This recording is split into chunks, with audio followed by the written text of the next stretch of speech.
Hello, ladies and gents. Welcome to episode 216 of the FAB and Fearless Business Booster Shot Show. My name is Yinka. I'm a business strategist, coach, speaker, and author, and I support women to create wealth in and through their businesses by helping them to focus on what matters most for the business, which is cash flow and strategy, and what matters most for the business owner, which is mindset and habit. It is my pleasure and privilege to welcome you to this 216th episode of the show, where each week at 1:30 p.m. UK time on a Wednesday, I come to you with a short, sharp shot to boost both you and your business with one powerful truth and one actionable tip. So if you can see and hear me over on my LinkedIn, Facebook, or YouTube socials, come into the chat. Come and say hello. Let's get this party started. And in full disclosure, this is a special pre-recorded episode of the show. So I probably am going to be in the comments with you as it goes live. But I am really... it's a bittersweet episode today in that I will be sharing lessons from Dolly. Yes, the legend and icon that was Dolly Parton. On life, love and cash flow. I was really heartbroken yesterday in hearing of her passing at 80 years old. Dolly Parton is somebody who has had a surprising level of feature in my life. All I can say, and the Nige people in the world will know, that there is a really interesting relationship between Nigerian families growing up in the 70s, 80s, 90s, and country music. Who'd have thunk it? So I'm going to share a bit more about that today. And I'm going to share some of the incredible lessons that we can take from her life and from her example. But ahead of that, feel free to come into the chat. Let me know who you are. As I said, I may well be in the chat with you at time of broadcasting. So I'm really excited to be able to share these insights with you today. Second thing I would ask is please tag a friend, anyone who is looking to make more of a difference and to really create powerful change and benefit out of the work that they're doing. Feel free to tag them in the chat. We'd love to share this with them. And number 3, hit reshare wherever you are seeing this particular broadcast at the moment. And that will enable the algorithms to know that there is a party here and there is something worth looking at over here. And hopefully it will help them to send more people to this broadcast. So, oh my gosh, Dolly Parton has passed. And one thing that has really struck me in the first instance, it hasn't been very long since we've heard probably 16, 17 hours, but so many, the outpouring about this particular woman has been so heartwarming. It's been such a beautiful thing to see how she touched so many people's lives. I am, as I said, definitely somebody. I grew up, Dolly Parton is part of the soundtrack of my childhood. My parents were very much into country music. And I have it on good authority that this is a very Nigerian experience for those of us who grew up in that particular season.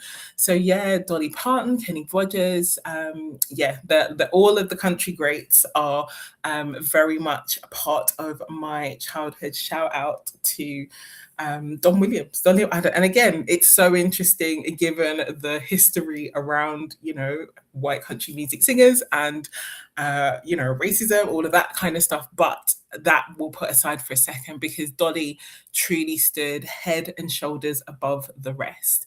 And it's been beautiful to hear the tribute, to hear all of the different things, to discover new and powerful things that she actually did to do good in her life, to positively impact other people. I don't think I've heard a bad word said about her. Now, part of that is social conditioning. They tell us not to speak ill of the dead.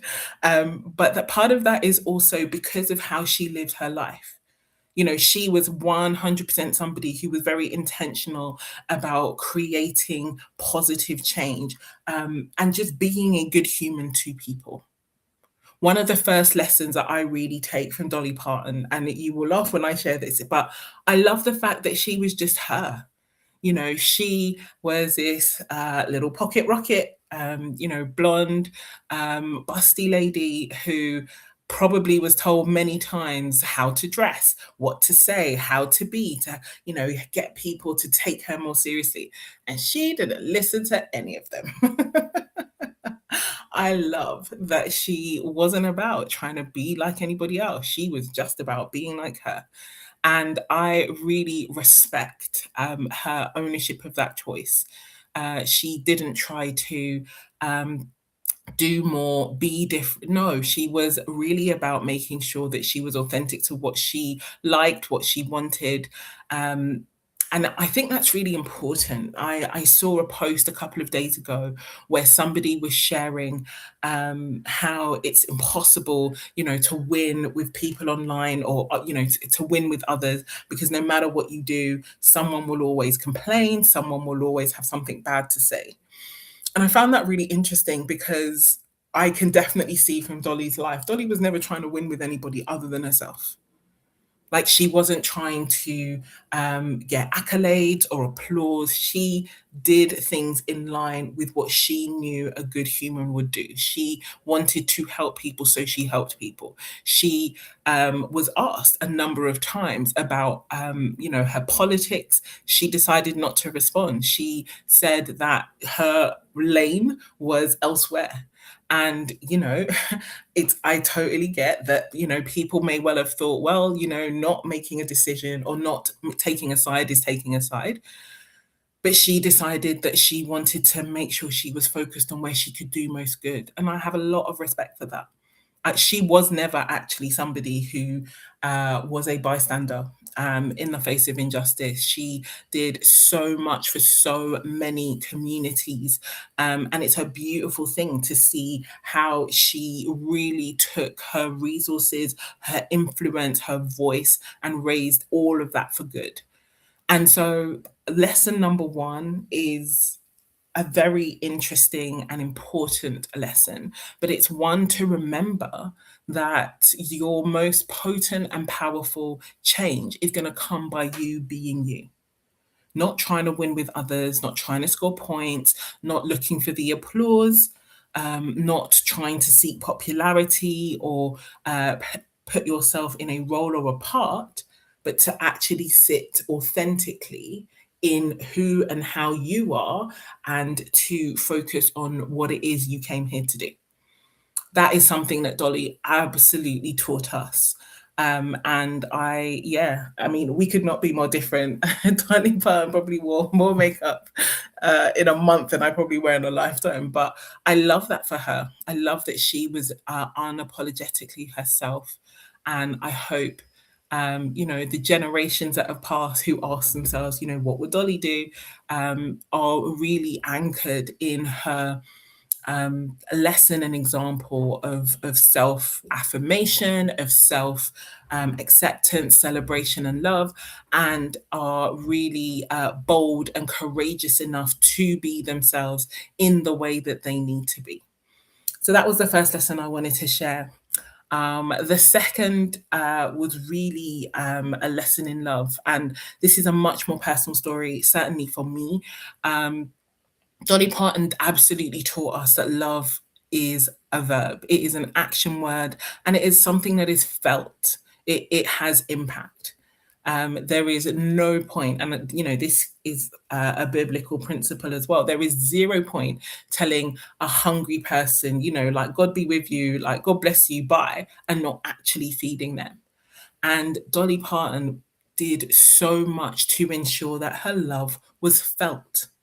I had the pleasure, I am in a borough in London, here in the UK, where her Imagination Library gave the opportunity for any of the children in our borough to be able to receive a monthly book from her. Every single month, from the time that the child is born all the way up to their 5th birthday. And so one of my sons had the opportunity to be part of this scheme, and they sent those books every month without fail. And it was always such a beautiful experience to see this tiny little boy, like wait and see, and like, oh my gosh, the postman's coming and it's got a letter with his name on it. And he rips it open and it's this brand new, brilliant book especially created and sent to him. And it was such a transformative experience. And yeah, it was 60 books from 0 to 5. Um, and yeah, my son, even today, is an avid book lover, someone whose vocabulary is constantly growing and burgeoning. And all of that was seeded from this beautiful experience to support literacy, to support reading, and a love of reading, all because her father struggled with literacy and she saw how desperately frustrating it was for him to walk in the world without that skill. And she didn't want that for anybody else. And that's the thing, one of the things that I really take from her about this lesson in love is, she looked at something that she saw was a problem and she decided she was going to be the person to solve it. Now, it's a huge problem. There are billions of kids over the world, but she was like, actually, let me do what I can with what I have, where I am. And the Imagination Library, which she founded, started small, but honestly, it touched millions of children, countries across the world. So many little kids today, even bigger kids, have Auntie Dolly to thank for improved literacy, book love. And I am a huge fan of anyone who helps people to love more books. It's a thing of beauty. We love to see it. So I am so super grateful to her. It was such a beautiful season with my son. And on his 5th birthday, she essentially, she sent this message where she said, oh, hey, little champ. She called him little champ. It was so cute. But she was like, oh, you've graduated. This is going to be my last message to you. But never forget, like, I'm here with you all the time. And then she sung, I will always love you, the refrain. And honestly, I burst into tears. My son was like, what is up with my... It was such a beautiful gift.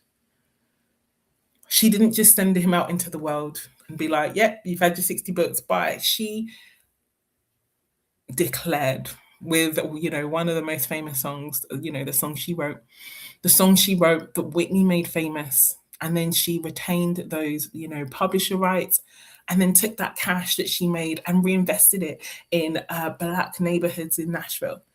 But didn't then claim, the accolade for it. She called those houses and the impact that she made, she called it the house that Whitney built.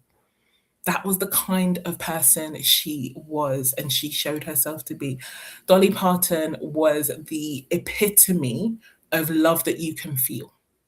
Love that makes a difference, love that changes things, love that makes things better.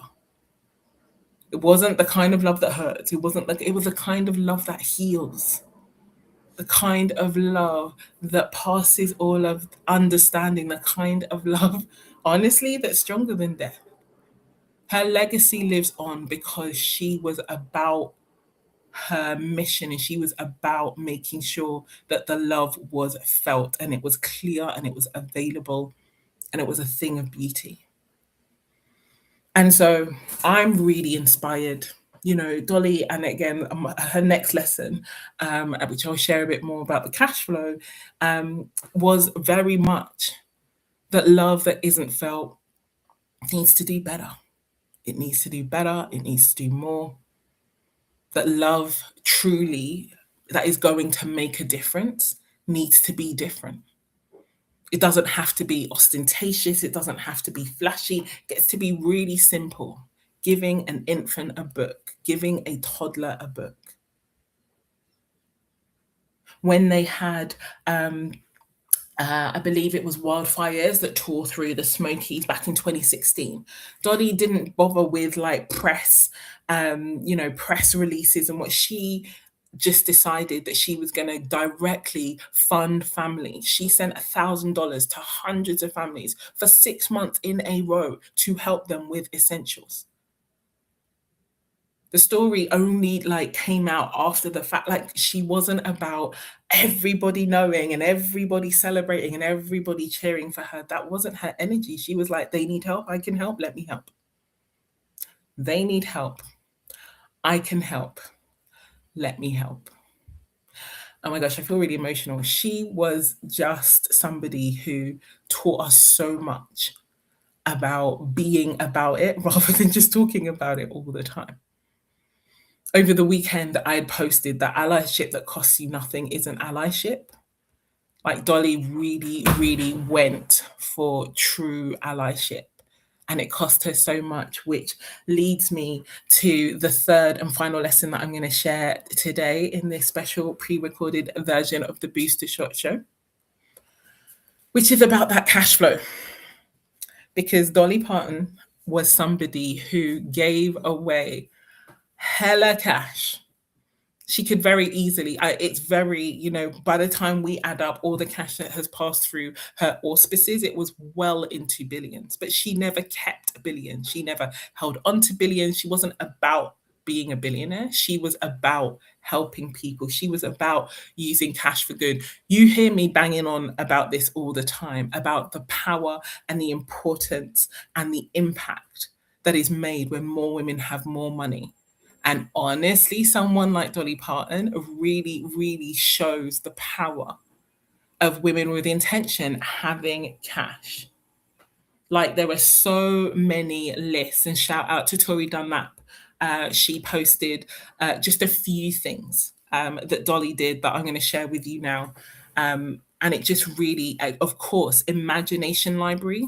As I said, she impacted millions of kids, one of mine included, and I am forever grateful for that.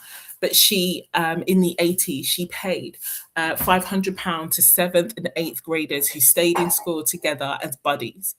And her home county, they had a problem with kids dropping out of school. It was 35% when it started. And yet, by the time she had completed that buddies program, it became the dropout rate fell to 6%. Wow, so powerful. I told you about the wildfires and her funding those families $1,000 a month for 6 months straight to those families who had lost their homes. In 2017, she gave $1 million to Vanderbilt Children's Hospital while watching her niece go through leukemia treatment there. She wasn't just about her and her family, she was about helping so many others. In 2020, she put $1 million towards a COVID vaccine research that created and helped to fund the Moderna shot. Now, I don't know, and this is not a political thing, I don't know how you feel or what you believe about vaccines, but a lot of people lives were impacted because she was seeing that people were dying of COVID, and she was like, they need help. I can help. Let me help. And then back in 2022, Jeff Bezos, yes, him, he gave her $100 million. $100 million. And you know what she did? No, she did not hang on to it. She did not get herself on the Forbes rich list. She sent that cash straight back out to causes that she had been funding all her life. She bolstered the Imagination Library. She bolstered so many other causes that she was impacted by. Dolly Parton shows us what happens when somebody with a beautiful heart has an abundance of cash. She shows us how powerful it is when those who want to do good have the cash to amplify their intentions. She shows us what it is like when someone is more important about helping everyone, helping others, than they are collecting and hoarding that cash for themselves. And the fact is that Dolly Parton was rich. Like, for all the cash she gave away, she was rich. So we can see that there is an abundance that follows abundance. She's like, let me help, let me help, let me help. More cash came in, more cash comes in. She really epitomized that virtuous cycle of flow that comes when someone is intentional about having the cash. And it was interesting. I've been listening to so many interviews that she has done recently. I've been listening recently to so many interviews that she spoke about, and she was like, I make loads of money, and I think that God really wants us to have money, but to do good with it. Like, there's no point having it if you're not doing good with it. And so she absolutely shows what it looks like when those with good hearts and good intentions have the cash to amplify their impact. Honestly, like I said, I was so heartbroken when I heard her part of her passing, and have had a little bit of time to reflect on all that she has meant to so many people across the world. We are privileged to have lived in her time, and now she belongs to the ages. And so, my one powerful truth for you today comes from a guy called Robin Sharma, who talked about the fact that when you were born, the world rejoiced as you cried. Live your life so that when you die, the world cries as you rejoice. I'm going to say that again. When you were born, the world rejoiced as you cried. You were a newborn, you were crying. That's what newborns do. But live your life so that when you die, the world will cry as you rejoice. And I hope, I don't know, the circumstances of her passing, but I hope she felt incredibly proud of everything that she was able to achieve, all of the impact that she was able to make, all of the change and the positivity that she was able to put in the world. I love for her everything that she created, and we are so grateful, so grateful for her life, for her impact, and for the opportunity that she's given to so many people. And so, my one actionable tip for you today is not to be more Dolly. Please don't be more Dolly. Be more you. Dolly was Dolly, so you be you. But to ask yourself, what intentions are you amplifying through your cash flow? Who is feeling your love, and how are they feeling it? How are you using your resources for good? How? How are you changing the world for the better?